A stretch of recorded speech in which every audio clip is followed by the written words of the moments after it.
2024ના પદ્મ પુરસ્કારો જાહેર થઈ ચૂક્યા છે. કુલ 34 વ્યક્તિઓને પદ્મશ્રી મળ્યા છે અને એમાં એક ખાસ વ્યક્તિ છે ભારતના પ્રથમ સ્ત્રી મહાવત કે જેમનું નામ છે Parvati બરુઆ.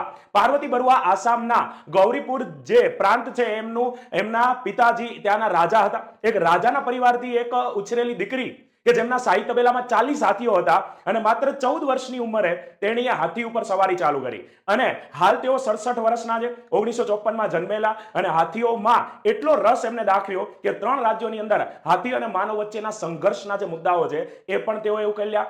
IUCN international union of conservation for નેચરના કે જે ખાસ સ્પેશિયલ એલિફન્ટ પ્રોટેક્શનનું ગ્રુપ હતું એના પણ તેઓ સદસ્ય બન્યા હતા અને તેમના ઉપર એક ડોક્યુમેન્ટરી પણ બનેલી છે ક્વીન ઓફ એલિફન્ટ અને આના માટે જ તેઓને હાથી ઉપર બેઠેલી પરી તરીકે ઓળખવામાં આવે છે. તો મિત્રો આપણે તમામ પદ્મ પુરસ્કારો વિશે આવતીકાલે એટલે કે 26 જાન્યુઆરીએ સવારે 7 વાગે આપણી અધિકારી ચેનલ ઉપર એક ખાસ વિડીયોમાં જોઈશું. તો ત્યાં મારી સાથે જોડાવાનું ભૂલતા નહીં.